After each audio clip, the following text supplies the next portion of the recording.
Okay, let's dig into this one. It's probably one of the biggest home maintenance anxieties, right? Absolutely is. That moment. Yeah. You're at home, it's maybe, day 3 of a brutal heat wave or freezing cold And out. suddenly, nothing. Just silent. That awful silence, and instantly your HVAC system is just It dead. hits you right then, Yeah. and it forces this decision. Yeah, this really stressful financial decision that pretty much every homeowner dreads. Do you try and fix it, Mm. or do you bite the bullet and replace the whole expensive thing? Right. And it's almost never convenient, is it? The immediate gut reaction is always, let's just get it fixed, go for the smaller cost right now. Makes sense. But what our sources really highlight is that this, short-term fix, it can hide a much more complex long-term financial picture, one that kind of drains you slowly. Exactly. And that's our mission in this deep dive, right? To cut through that complexity. Hmm. We want to give you, the listener, a shortcut to feeling confident about this choice. Understanding not just the obvious repair bill, but also those hidden costs, like inefficiency, or calling the repair guy out again and again. And contrast that with the actual tangible benefits you get from replacement. Yeah, the long game. It really helps to have a framework. The data we looked at, it guides us through typical repair costs, the real benefits of new systems, and some decision rules, like the age of the system and this thing called the 50% rule. Okay. And while our sources did focus a bit on areas with, big temperature swings, think northern and central Utah, places like that where systems work really hard. Right. Desert heat, freezing winters. Exactly. But the core ideas about reliability, efficiency, they apply pretty much anywhere your system is under strain. Okay, so let's start with the temptation. Repair. It feels easier, right? Yeah. The money involved right now is smaller. Definitely smaller. We might be talking a few $100s maybe. Fixing a thermostat, cleaning out a filter, swapping a capacitor or something. Yeah, minor electrical parts, motors sometimes. Those are usually manageable upfront costs. And it gets the heat or the cool air back on fast. Yeah. Which feels great in the moment. That immediacy, that's the hook. But here's where we hit the first kind of hidden trap.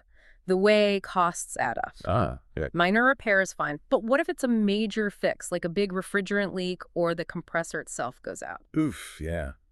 That sounds expensive. Now you're looking at potentially thousands. But the real danger, honestly, is the repetition. Right. It's not just a one-off. Exactly. If you have an older system and you're calling for service multiple times a year, maybe $400 here, $700 there. It happens. Oh, it does. And those costs, they accumulate really quickly. Over just, say, 2 or 3 years, you could easily spend what a brand new, efficient system would have cost you. So that short-term release is actually just masking this slow, constant drain, not just on your wallet for repairs, but on your energy bill too. Precisely. That's the efficiency trap. Even if the repair gets the part working again, it almost never brings the unit back to its original efficiency level. Okay, explain that a bit more. Well, older units, even when they seem fixed, just don't operate as well as they used to. They have to work harder, use more energy. To produce the same amount of heating or cooling? Or maybe even less. Often less, yeah. And this is where we need to talk about SEER ratings. SEER, Seasonal Energy Efficiency Ratio. Seen that sticker? That's the one. It tells you how good your system is at turning electricity into cool air, basically. Yeah. And an older, repaired system, its effective SEER rating is probably way lower than when it was new. So it's just less efficient. Significantly, it consumes way more energy to give you the same level of comfort. And that means higher monthly utility bills, month after month. It's a slow bleed. Okay, that makes the repair option sound, well, less appealing in the long run. Almost like paying a subscription for bad energy rates. That's a good way to put it. But let's flip this. Replacement. It's a big number up front. No, Huge number. sources say what? Typically $6,000 to $12,000 for the unit, the installation, taking the old one away. Maybe upgrades like a smart thermostat rolled in. Yeah, that's the typical range. It's a major investment. So, faced with that kind of sticker shock, how do we justify it? What are the big concrete rewards that the data shows make this worthwhile?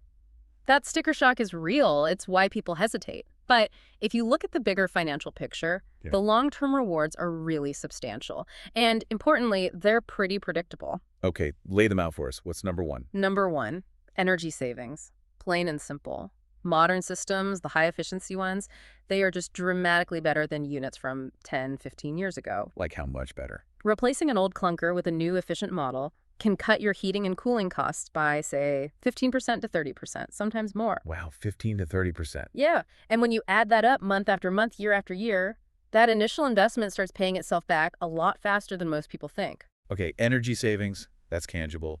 What's the second big reward? Yeah. For me personally, after a system fails, it's just the relief. Peace of mind. Absolutely huge. And you can actually quantify it through reliability. How so? New systems come with strong manufacturer warranties, often 5 to 10 years, sometimes even longer on the really key parts like compressors. So less worry about those sudden big repair bills we just talked about. Exactly. It minimizes that risk for a long time. Plus, you get better comfort.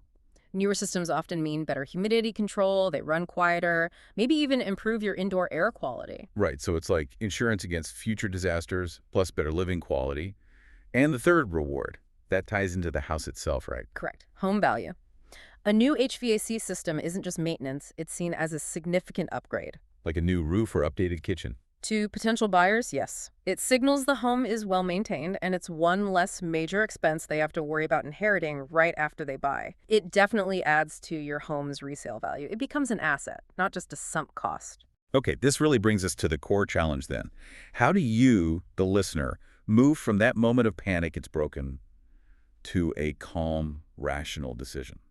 We need that framework. We do. And the number one factor, the starting point, has got to be the age of your system. All right, what are the age guidelines?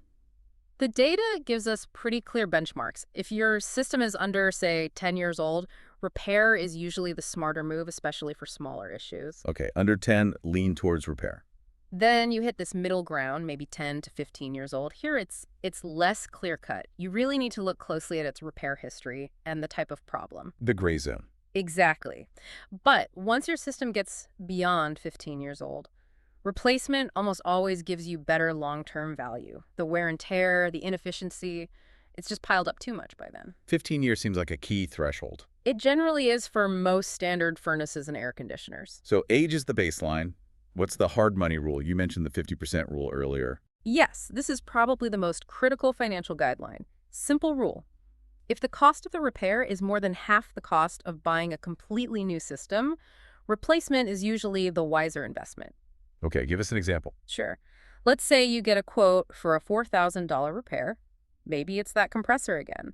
But a whole new efficient system installed would cost you $8,000. Right. 4,000 is exactly half of 8,000. In that case, you're thinking about dumping 50% of the value of a brand new, warranted, efficient system into fixing an old machine that's already proven unreliable and likely near the end of its life anyway. You're basically throwing good money after bad at that point. That's the concept. It makes more financial sense to put that $4,000 towards the new system, not into the old one. Makes sense. But it's not just about that one repair cost, is it? We also need to consider how often it's been breaking down. Absolutely. Frequency is a huge red flag. If you're making multiple service calls every cooling or heating season, that's a strong indicator the system is in terminal decline. Even if each individual repair isn't hitting that 50% mark. Right. Those smaller repairs add up, like we said. Constant breakdowns mean constant cost, constant hassle, and it strongly suggests replacement will save you money and stress over the next few years. And then there's the efficiency loss we talked about, that hidden cost on the monthly bill. This is the one that often shocks people when they really look at it. The sources mentioned that example of an older air conditioner. Yeah, the one rated 13 SEER when new, but now performing like an 8 SEER. Exactly. Think about what that means. When that AC was installed, maybe 15 years ago, 13 SEER was decent. But over time, with wear, maybe minor refrigerant leaks, dust buildup, its actual performance drops. So it might only be delivering the cooling power of an 8 SEER unit now. Correct. Yeah. But it's likely still drawing electricity closer to that original 13 SEER level, or maybe even more because it's struggling.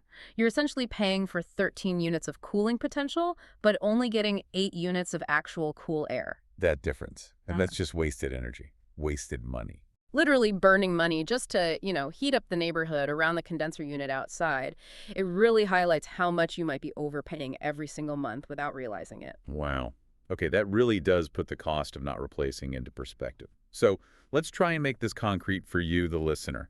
Can we walk through those case studies from the sources? How do these rules play out in real life? Yeah, let's do that. 3 quick scenarios. First one, homeowner in Ogden, Utah.